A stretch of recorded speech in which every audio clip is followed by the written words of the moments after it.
झारखंड का खूंटी जिला नक्सलियों का गढ़ कहा जाता है। यहाँ कभी बुद्धम शरणम गच्छामि का मंत्र भी गुंजायमान हुआ करता था।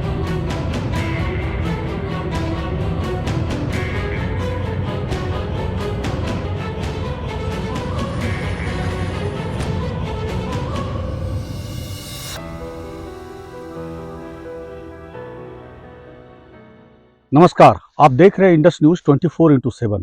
अभी मैं जहां मौजूद हूं, यह जगह झारखंड के तोरपा प्रखंड के एक ऐसे वीरान स्थल पे मैं मौजूद हूं जहां कहा जाता है कि कई प्राचीन सभ्यता और संस्कृति बिखरी पड़ी है और न केवल भारत सरकार बल्कि झारखंड सरकार का पुरातत्व विभाग भी अनजान है। आदिवासी बाहुल्य झारखंड का यह इलाका दरअसल न केवल प्राकृतिक सुषमा और सौंदर्य से लबरेज एक शानदार जगह है, बल्कि यहाँ के खूबसूरत झरने और पहाड़ियां, कल कल बहती नदी पर्यटकों का बांह पसार कर करती है स्वागत। ये जो कलकल नदी बहती हुई जो जा रही है, इस नदी का नाम है कारो नदी और ठीक बगल में एक और नदी बह के मिलती है जिसका नाम है बानो।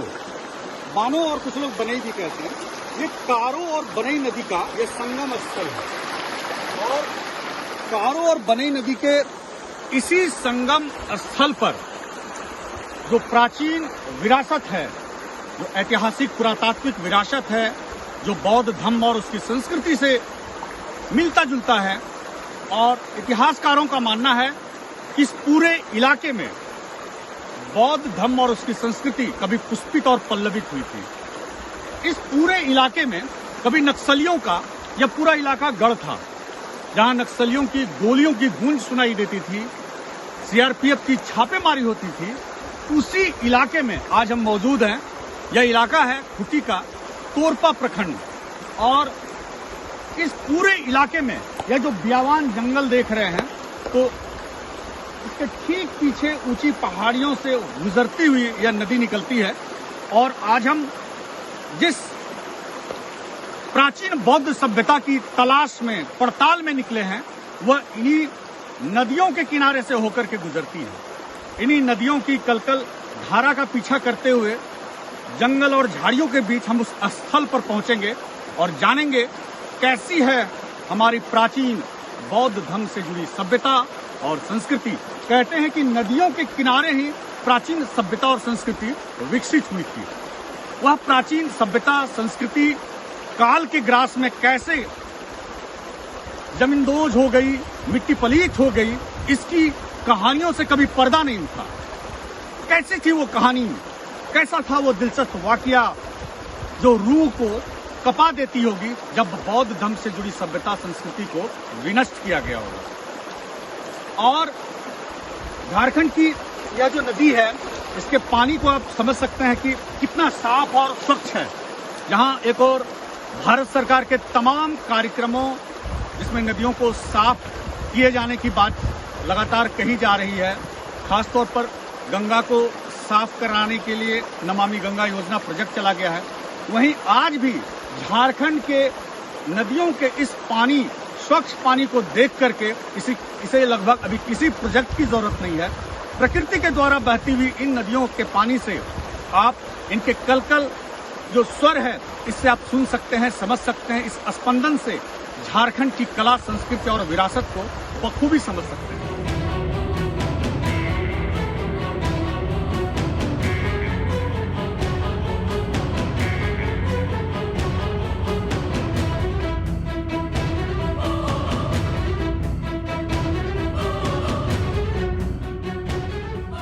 इस प्राचीन स्थल की मौजूदगी को लेकर के एक दो बातें मैं इसी स्थल पे कहना चाहता हूं कि अभी हाल के दिनों में कहा जाता है कि आसपास के किसानों ने, जो खेतिहर किसान हैं, खुदाई के दौरान काले ग्रेनाइट के कई प्रस्तर, शिलालेख, स्तंभ उन्हें खुदाई से मिले हैं। उन स्तंभों को आप यहां नजदीक से भी तकसीद कर सकते हैं। ये वो स्तंभ हैं काले ग्रेनाइट की। इसमें मूर्ति भी खंडित कर दी गई है। और खास तौर पर मैं इस मूर्ति की बात कर रहा हूं। ये जो पहला स्तंभ आप देखेंगे, इसमें फूलों की पंखुड़ियां उकेरी गई है काले ग्रेनाइट की, और यहाँ पे एक मूर्ति शिल्प हुआ करता था जिसे तोड़ दिया गया है, कह सकते हैं खंडित कर दी गई है।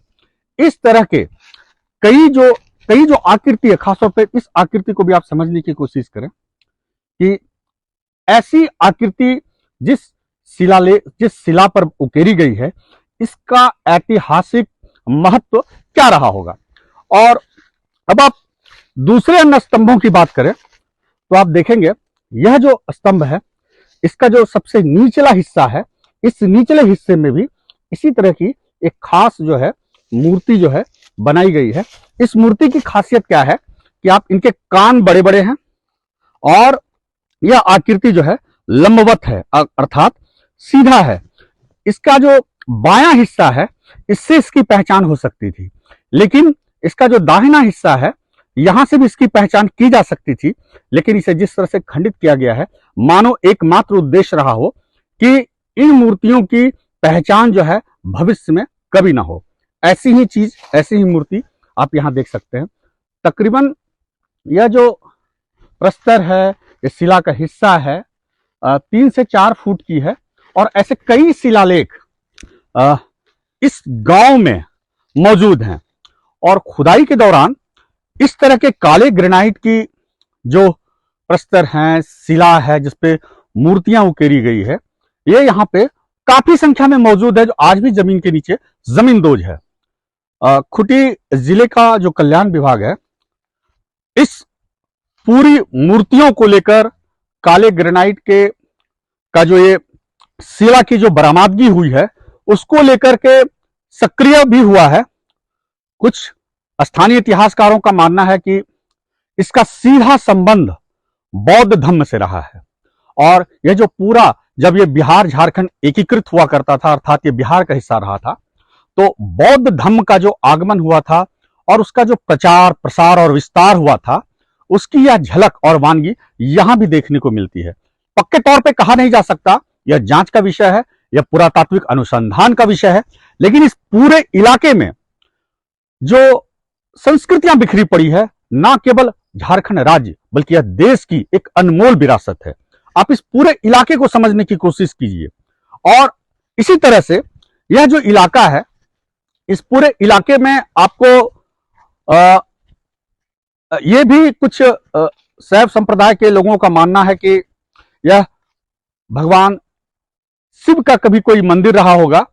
और नंदी से तात्पर्य बौद्ध धर्म के भी इतिहासकार और जानकार यह दावा करते हैं कि नंदी से उनका सीधा ताल्लुकात रहा है, और नंदी उनके इष्ट देव बौद्ध धर्म के भी रहे हैं। हालांकि बौद्ध धर्म को जिस तरह से बर्बाद किया गया, उसकी इतिहास, उसकी विरासत, उसकी संस्कृति को नष्ट किया गया, ना केवल उनके साहित्य को बल्कि बौद्ध धर्म से जुड़े हुए जितने विश्वविद्यालय थे जिसमें कि पढ़ाई होती थी, उनकी संस्कृति की समझ की जानकारी इकट्ठा थी, नालंदा, विक्रमशिला, तमाम विश्वविद्यालय को जला दिए गए। लेकिन अब जब इतिहासकारों के समय या कहें या समक्ष कहें, इतिहासकारों के समक्ष जब यह बड़ी चुनौती आई कि इन प्राचीन मूर्तियों की समझ के बारे में अपनी समझ को विकसित करे, तो सनातन संस्कृति से जुड़ी हुई सभ्यता संस्कृति भी अपना दावा ठोकने में लग गई है। अब आपको हम दिखा रहे हैं इसको गौर से आप देखें। इसे नंदी भी कहा जाता है, और झारखंड का जो खूंटी जिला है, कल्याण विभाग है, कल्याण विभाग ने लगभग 200 वर्ग फुट में यह जो पूरा क्षेत्र फैला हुआ है, तोरपा प्रखंड का फटका गांव का ये जो सिरही इलाका है, कल्याण विभाग का यह मानना है कि यह पूरा का पूरा जो 200 खासतौर पर 200 वर्ग फुट में यह जो इलाका है, ये इनका सीधा संबंध झारखंड की प्राचीन आदिवासी जो जनजाति थी, असुर जिसे कहा जाता है, और ये असुरों का इलाका रहा है। और असुर यहां से पलायन कर गए, और उनके जो अवशेष हैं, जब असुरों की बस्ती पर हमले हुए होंगे, तो उनके प्राचीन जो देवी देवता थे जिनके वो पूजा किया करते थे, उन्हें तोड़ दिया गया। और जिस तरह से इसे जमीन के नीचे रखा गया है और इस पर सिंदूर टीका लगा के इसकी पूजा अर्चना बाकायदे की जा रही है। तो पूजा अर्चना अपनी जगह है, लेकिन ये जो पुरातात्विक धरोहर है वह हजारों साल तक जो जमींदोज रही उसका बाहर आना इतिहासकारों के लिए एक नया ठिकाना है। खासतौर पे गौर करने वाली बात यह है कि इस पूरे स्थल में जो कल्याण विभाग के से जुड़े अधिकारी हैं संजय कुमार भगत जी, वो खूंटी में उन्होंने बाजाबता एक प्रेस कॉन्फ्रेंस करके इस पुरातात्विक स्थल के बारे में जानकारी दी है। हम यहाँ पर कुछ लिपियों के बारे में बात करेंगे। कुछ ऐसे प्रतीक चिन्ह भी हैं इन शिलाखंडों पर। इन प्रतीक चिन्हों को और ये जो साइन मार्क्स है, जो चिन्ह कहा गया है, इसको भी समझने की जरूरत है, इसको भी पढ़े जाने की जरूरत है। इस तरह के काले ग्रेनाइट का जो शिला है, आप समझ सकते हैं कि इस जगह पर भी कुछ कुछ आकृतियां उकेरी गई है और ये पूरा का पूरा प्रक्षेत्र ही जो है इस तरह के जो कभी बौद्ध मठ कहें या शैव मंदिर कहें उससे जुड़ा हुआ रहा है। और ये सारी जो अनमोल विरासत है जमींदोज थी जो बाहर निकली है, इस अनमोल विरासत के बारे में देश और दुनिया को पता नहीं है।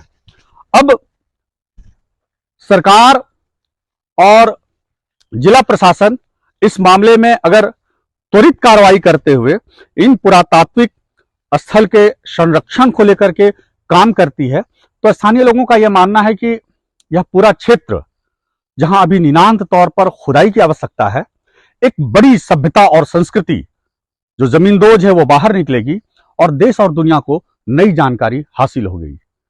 कैमरामैन दीपक देव के साथ मैं डॉक्टर सोमनाथ आर्या, आप देखते रहे इंडस न्यूज 24/7।